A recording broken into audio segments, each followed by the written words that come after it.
Hi, my name is Bob Lawson, and I want to talk about Socialism Sucks, a new book I have with Ben Powell. Ben's a professor of economics at Texas Tech. I'm a professor in the Cox School of Business at SMU. You know, everyone's talking about socialism today. If you listen to polls, you see that young people, something like 40% of young people say they like socialism.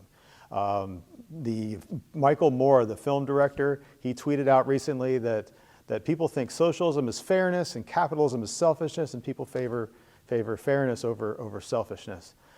So we wrote this book about socialism because we wanted to talk about what the real history of socialism is. And the first thing we should talk about is what isn't socialism. Sweden. We went to Sweden. Ben and I went to Sweden, and the first reason you know it's not socialism in Sweden is because the beer is good. It's cold and it's very good. We were drinking Belgian beers in a place called Duval Cafe.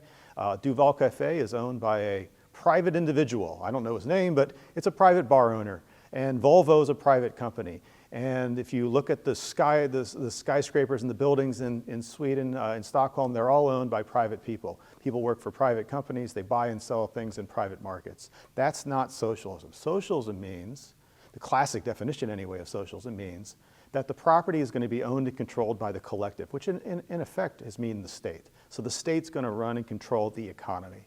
And the Swedish economy is not run by the Swedish government. It's run by Swedish companies and Swedish individuals, people buying and selling things in private markets. There are no central planners in the Stockholm economy. So the Swedish government, the Swedish economy is not a socialist economy like many people think it is. Bernie Sanders, a lot of politicians, a lot of people on the right will say, Sweden's socialist, but the reality is they're all wrong. One of the things that Sweden does have is high taxes. And the beer we drank in Sweden was very expensive. It was very good, but it was very expensive.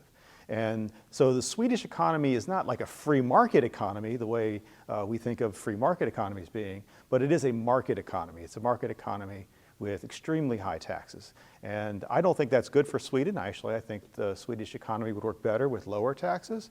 But we shouldn't confuse a market economy that has high taxes with a socialist economy where the state is running and controlling the means of production and making production decisions for the entire economy. So first lesson about socialism, Sweden, Denmark, Norway, not socialism.